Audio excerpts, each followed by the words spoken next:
nome? Elza, Você tem quantos anos? 50, Onde você nasceu? Bahia. E você veio pra São Paulo com quantos anos? 21, Você trabalha com o quê? doméstico. O que você faz no seu dia a dia no trabalho? Arrumadeira. Eu faço de tudo um pouco. São muito bons meus patrão. Porque eu vim trabalhar. Não tinha emprego lá. Eu ganho lá muito pouco.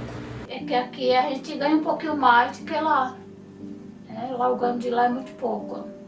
A maioria, quem é concursado mesmo, ganha um salário mínimo. Né? Aqui não, aqui é diferente. Dava dia na roça. Dava dia na roça, limpava feijão, limpava amendoim, limpava mandioca, era assim, minha rotina, graças a Deus. Só sinto falta da minha mãe, né, do meu pai. Minha mãe morreu, né, ficou meu pai. Agora eu tenho só pai. Fez um ano que a minha mãe morreu, aí eu fui lá ver ele. Que é minha guia de proteção que eu tenho. Você é muito ligada? Só. Desde sempre? Desde sempre. Minha mãe era benzedeira, por isso que eu uso a minha guia. Era. Não, cara, minha mãe era só benzedeira. Entendi. Entendeu? Ela mexia assim com coisas boas se você tava doente. Tipo assim, a gente tava aqui, qualquer dorzinha de cabeça, alguma coisa, a gente ia ligar. Mãe, me benza. Ela benzia a fera de coração que a gente sentia ela benzendo de lá. E a gente melhorava. Passava. Minha mãe era essa benzedeira muito boa, muito. Só que ela era do peito. Entendeu? Porque a minha mãe me ensinou, né? Meu pai. Você ser dependente. Falava assim, minha filha, você tem que trabalhar para você ter o seu, para você ser dependente de você próprio. E aí eu segui isso. Ser educada, ser obediente, ser trabalhadeira. E é isso. Porque eu dependo de quê? Do meu trabalho, né? Ser dependente é muito bom. E eu dependo do meu trabalho. Eu senti coragem de vir trabalhar. Ai. Eu não tenho medo de nada, não, porque eu tenho um Deus forte.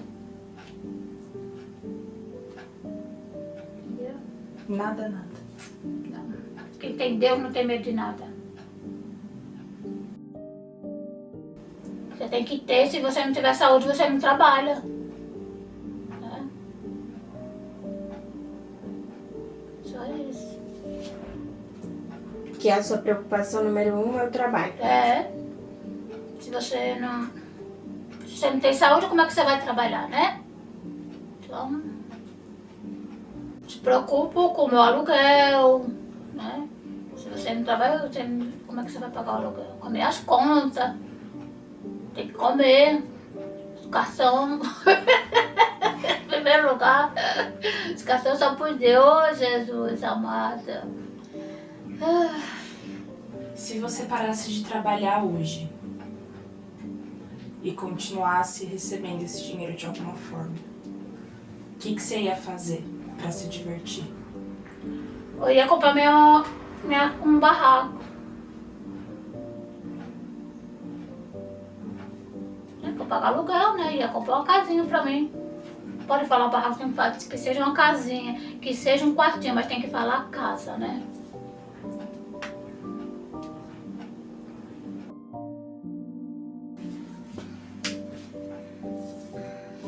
Eu queria comprar minha casa assim por perto do meu trabalho, sabe? Ali no comecinho do Paraisópolis, não lá pra dentro, por causa do barulho. Eu queria assim. Porque eu não vou poder comprar casa no bairro, né? É muito caro. Principalmente aqui no Monte Queime, né? Então, eu queria ser. E Deus está preparando, em nome de Jesus. Eu ia viajar, ia me divertir, que não ia pagar aluguel mais. Qual que é seu maior sonho? De ter minha casa. Aqui ou lá? Aqui. Lá eu já tenho, né? Eu quero aqui. Deus quiser. Você gostaria de trabalhar com outra coisa? Acho que não, porque eu já tô ficando velha. Acho que não. E se você tivesse nova?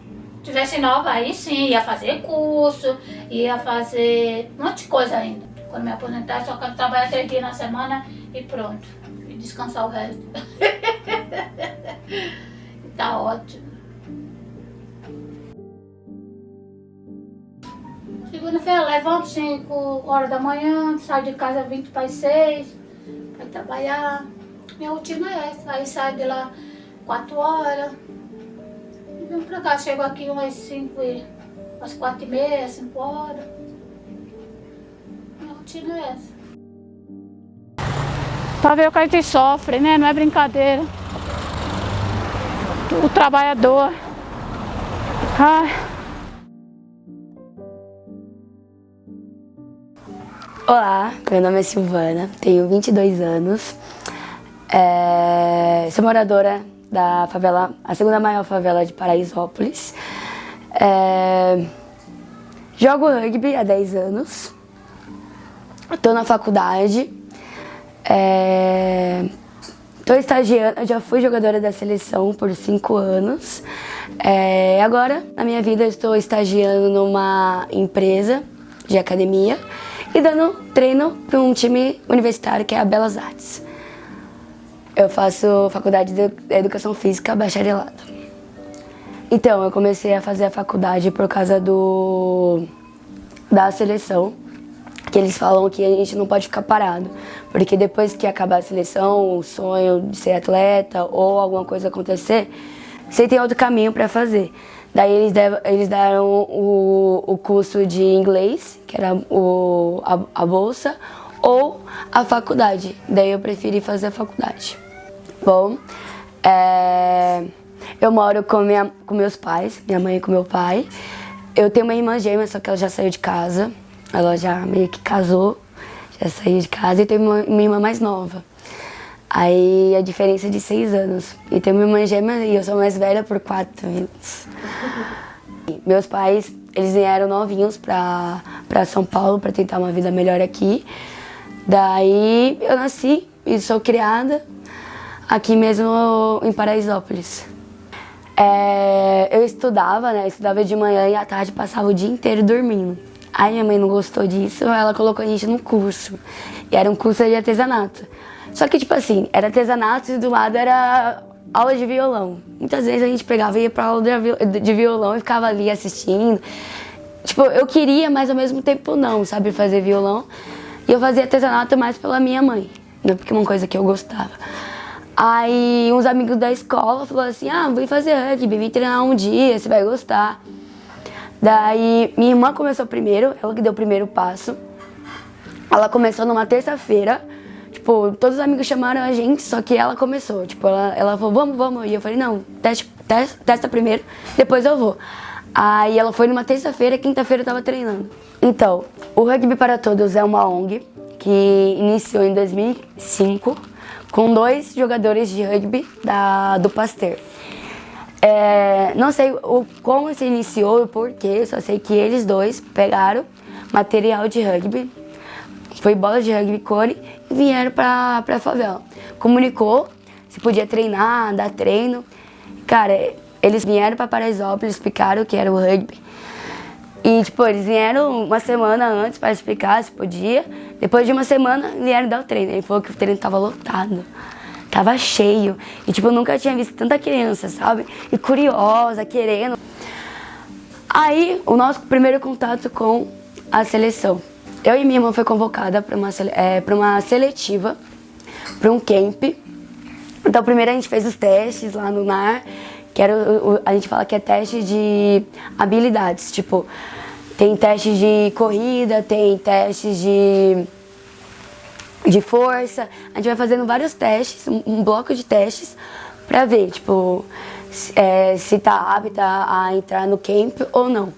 Daí eu e minha irmã começou a fazer o teste, depois de 1 ano eu descobri que a treinadora que indicava, e eu não sabia disso. A treinadora que indicou meninas tipo, eles estavam precisando de meninas de certa idade.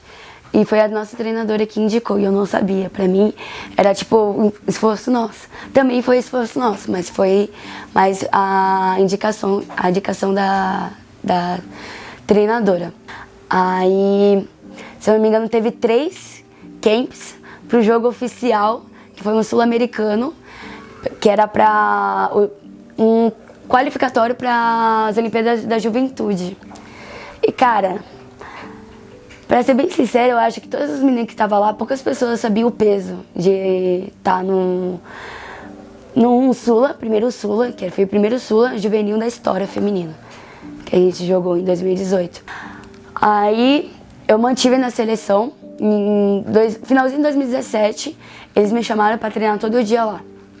E eles não pagavam nada, nem a condução, nada, só foi um convite para treinar.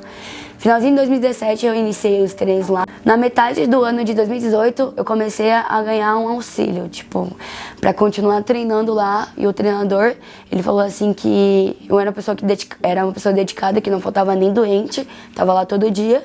E como uma ajuda de custo, ele falou assim que ia me ajudar com a passagem e conseguir pagar as coisinhas por fora. A minha sorte, a passagem, eu conseguia por causa da escola.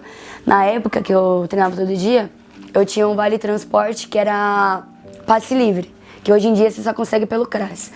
Hoje em dia, se você quiser o passe livre, só pelo CRAS, e pela escola é estudantil que você paga meia. Mas naquela época eu não pagava nada, eu só pagava R$20, R$23 num bilhete, carregava e vivia assim. Eu conseguia treinar todo dia por causa do passe livre que tinha antes. Foi essa trajetória da minha vida, jogando, sempre querendo jogar mais, tendo campeonatos. Daí foi quando a gente começou a ver que o rugby estava crescendo, sabe? O feminino, a gente estava vendo uma quantidade de meninas. Bom, em 2019 joguei mais um campeonato com a seleção. Em 2020 entrou a pandemia. E eu treinava em casa. Então a gente fazia tudo pro online, o treino era online, até a mobilidade era online, a gente tinha que acordar cedo. Era 8 horas, 9 horas, começava a mobilidade, todo mundo junto, tinha que ligar a câmera pra ver o que tava fazendo. Aí a gente, logo depois da mobilidade, a gente tinha que fazer o treino. Aí depois que acabou o isolamento, comecei a treinar. E eu comecei a treinar muito forte pra poder voltar, sabe? E quando você tá na seleção, você sempre quer buscar estar nos jogos. Eu parei de jogar. Eu só treinava por treinar. Não tinha um objetivo. E eu queria estar jogando, sabe? Eu queria estar jogando um circuito mundial. E eu parei. Eu nunca fui pro circuito mundial e isso era o meu sonho, sabe? Eu também era um sonho de jogar minhas Olimpíadas, mas eu só queria no momento jogar o circuito mundial. Enfim, daí eu falei com o psicólogo, eu acho que a seleção não tá sendo mais prazerosa pra mim, sabe? Eu acho que eu tô continuando mais pelos outros. Ele falou, então sai. Aí eu falei, mas eu também não quero sair. E ele falou, você tem que tomar uma decisão na sua vida. Ou você continua achando que não é boa o suficiente porque os outros falou, ou você sai porque não é mais isso que você quer e tentar outra coisa nova. Se quiser voltar, tem como voltar. Daí eu tive uma conversa com o treinador, depois de um mês, foi cortada. Aí foi aquele momento, o que eu faço da minha vida agora?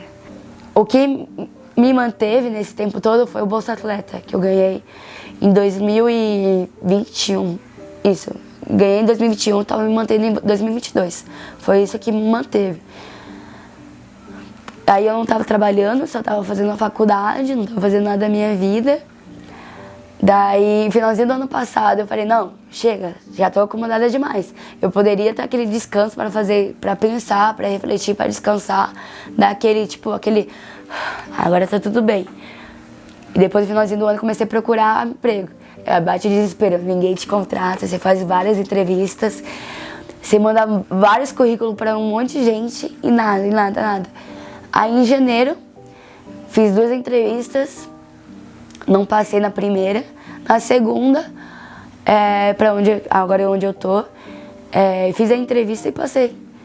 E foi super rápido, sabe? Tipo, eu fiz a entrevista na terça, na quarta foi feriado, na quinta eles já me deram a resposta. Eu já tinha passado. Aí minha corrida tá trabalho, treino com a Belas Artes, trabalho, faculdade, treino da Belas Artes e só sexta-feira que eu tenho livre. Aí sábado, segunda eu treino também com as leoas pra não parar, porque a gente tem campeonato sempre. E sábado eu treino com as leoas. Então, bom, eu me descobri, eu acho que foi tarde, sabe? Que eu, tipo assim, eu falava, eu pisava, eu batia o pé que eu era hétero. Sempre. Daí eu tive 3 relações de namorar com homem. E eu, tinha uma amiga minha que ela falou assim, eu tenho uma amiga minha que tá afim de você. Eu falei, eu tenho cara de sapatão? Aí falaram que é o rugby que traz isso. Não é o rugby, a gente só descobre depois. Foi relações com mulheres que me fez, gostar mais de mulheres do que homens, sabe? A forma de tratar, o carinho, o respeito, falar que o homem parece que só quer te usar, sabe? Ele só quer um objetivo e se ele alcançar, vazou. Poucos homens parecem que tá interessado em você e quer mostrar sentimentos, né? E se às vezes se mostra sentimento é tarde demais, você já tá, não quero isso pra minha vida. Daí, mulher não. Mulher, ela se entrega na primeira ficada, ela parece que tá amando. E se ela não gostar, ela vai ser sincera, sabe? Então, eu comecei a ficar mais com mulher e parei de me interessar com homem. E a Carol é minha primeira namorada. Assumida pra minha mãe, meu pai ainda. Meu pai sabe, mas não sabe, sabe? Daí foi a primeira menina também que eu mostrei ao mundo que tava namorando uma mulher, que ficava com mulher, que a minha sexualidade era bissexual, porque, eu fico com os dois, mas nesse momento, na fase da minha vida, eu tô curtindo mais mulher. A Silvana de hoje em dia é atleta, é família, é namorada.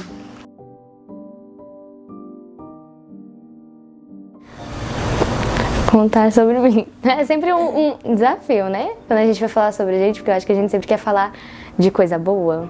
Quer falar, sabe? Quer contar as partes boas da gente, e, enfim. Mas eu sou uma pessoa muito criativa. Eu sou das artes, né? Eu faço artes cênicas e eu sempre me encontrei, sempre estive ali pro lado do teatro, porque quando eu era criança eu gostava de aprontar um pouco. E aí eu brigava muito com meu irmão, e aí a minha mãe, pra eu não apanhar do meu irmão, porque se eu brigasse com ele e eu batesse nele, eu ia apanhar, né?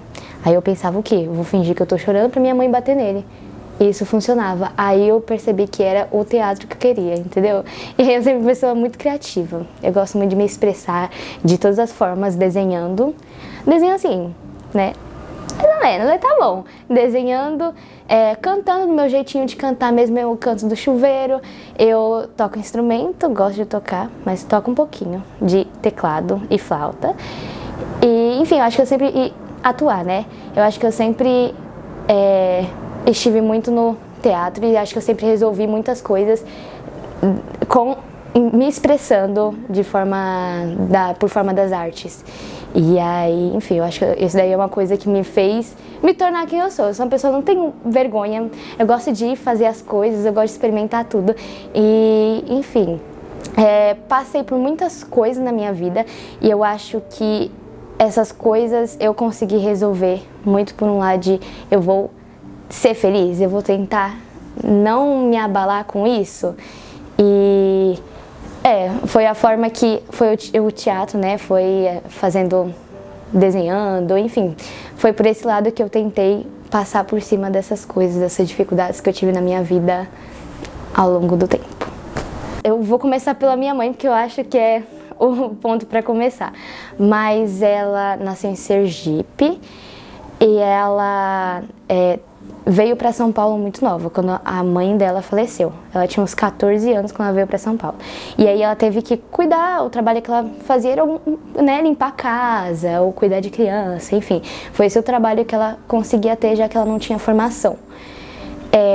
E aí ela conheceu meu pai é baiano, ela conheceu ele e eles tiveram a minha irmã mais velha, a Paloma. E aí, depois de um tempo, eles tiveram eu e meu irmão gêmeo, que eu sou gêmea. Vem com um brinde aí, né? E aí, tiveram eu e meu irmão. Só que aí, quando eu ia fazer 2 anos, uma semana antes de eu fazer 2 anos, meu pai faleceu. E aí foi muito difícil pra minha mãe, porque ela não tem família aqui. A gente morava na Bahia na época, e aí viemos pra São Paulo de novo, só que minha mãe sozinha, com uma filha menor de idade, que acho que minha irmã na época tinha uns 12 anos, e 2 crianças, bebês, né, 2 bebês, aí foi muito complicado. Então nossa vida começou a complicar daí. Mas foi complicado, né, porque minha mãe com crianças, ela tendo que trazer sustento pra casa, minha irmã mais nova, minha irmã mais velha, ela teve que ser a nossa mãe. Então ela criou a gente. Então, enquanto a minha mãe ia trabalhar, né, para trazer comida para casa, minha irmã mais velha estava cuidando da gente. Isso afetou ela, tipo, na escola, porque tinha projetos da escola que eu tive a oportunidade de fazer projeto. Ela não teve, porque ela precisava cuidar da gente. Então ela não teve essa oportunidade. E aí minha irmã se tornou muito mais adulta antes do tempo, sabe? Foi uma criança que tinha uma responsabilidade de cuidar de 2 outras crianças. E aí a minha mãe trazia comida, mas o salário que ela tinha não era suficiente para cuidar da gente, então eu tive desnutrição por um tempo. Eu tive, acho que dos meus 6 aos 9 anos, meu irmão gêmeo também teve, só que o dele foi por menos tempo. E aí a minha mãe se casou. A gente mudou de casa e tal, e ela conheceu um moço que era o filho do dono da casa. E aí ela resolveu se casar com ele, porque ela sabia que ele podia dar uma vida melhor pra gente. Depois de um tempo ela teve minha irmã mais nova, depois teve muitas tretas, a minha mãe se separou dele, tem uma dependência emocional nele, então ela não conseguiu viver longe dele e voltou a morar com ele. E aí foi uma coisa que pra mim foi muito complicada, porque minha mãe sempre foi a base em casa, sempre foi a pessoa que eu ia contar as coisas, que eu ia falar, e aí não ter ela comigo aqui, aí foi uma situação difícil, assim, foi bem complicado. Mas é o que eu falo, eu sempre tentei superar as coisas através da arte. Então, eu sempre me ocupava, quando eu era mais nova, eu sempre me ocupava com tudo. Todo dia da semana tinha alguma coisa na escola. E eu fazia parte também do teatro que tinha na escola. Foi lá que eu conheci o teatro. E aí eu gostei bastante. A primeira peça que eu fiz foi Bumba Meu Boi, foi um folclore. Aí pra iniciar esse amor pelo teatro foi um folclore. Então eu sempre tentava me ocupar com alguma coisa. Eu acho que também isso de ocupar talvez era uma forma também de sair um pouco de casa, de não ficar um pouco em casa. Então eu acho que uma forma disso era eu me ocupar com alguma coisa, mas tinha que ser alguma coisa que eu gostasse, justamente para eu me distrair, para eu estar sendo feliz. Que era o que eu sempre tinha esse negócio de que eu tinha que ser feliz e tinha que fazer as outras pessoas felizes, sabe? Então eu sempre levei isso comigo. E eu acho que, a nossa esperança, na verdade, é fugir da nossa realidade. Acho que vai muito por aí. No começo a minha mãe não me apoiava, minha família não me apoiava muito em fazer teatro. E aí eu não era apoiada nem em fazer dança, nem em fazer teatro, porque minha mãe falou que eu ia continuar sendo pobre. Mas depois que eu fiz o Rei Leão, onde eu fui o Timão, que eu acho que tem muito a ver comigo também, eu falei, não, é isso que eu quero. Terminei o ensino médio, foi chegar e fazer o vestibular. E aí eu pensava, essa é a minha forma de fazer teatro, porque pagando uma escola não tinha como. Se fosse, minha mãe falava que se fosse para pagar um curso técnico, uma faculdade, alguma coisa, não podia ser teatro, tinha que ser ou administração, que ia em muita coisa, ou ela queria que eu fizesse direito, enfim.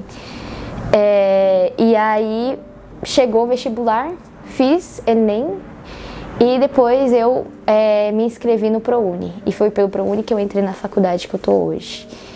Então eu achava que ela não ia deixar. A faculdade fica no Itaim Bibi, Zona Sul.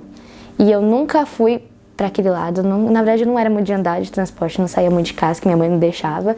Mas por segurança, né? Somos mulheres, afinal. E eu fui ainda morrendo de medo. Mas eu fui e meu primeiro dia eu ficava muito nervosa, porque eu pensava que eu não conseguiria me adaptar. E eu pensava que eu tinha que esconder que eu era, porque é uma escola particular, então eu achava que eu tinha que esconder onde eu morava,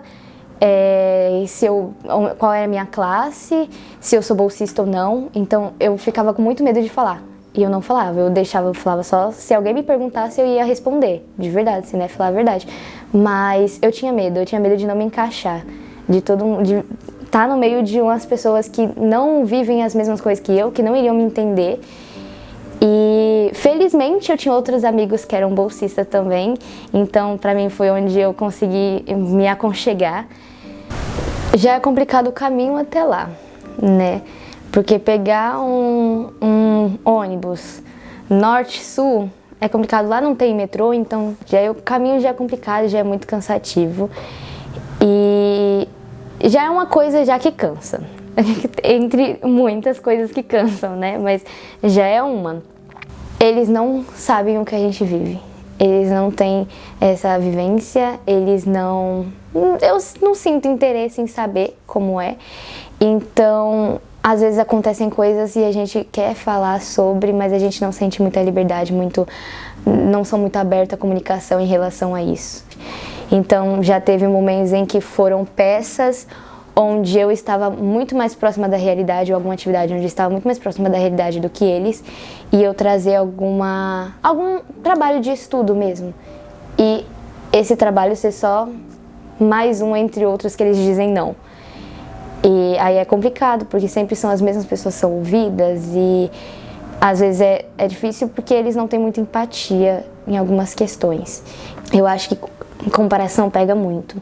Acho que é a coisa mais difícil de estar estudando numa escola elitista, assim. Acho que tanto não ser entendida quanto a essa questão da comparação, de que em algum momento você vai se comparar, em algum momento você vai sentir que você não está no seu lugar, porque vão ter situações que você não consegue resolver. Não cabe nas suas mãos você resolver aquilo. Então, eu entro na faculdade, eu tenho que entrar às 8h15.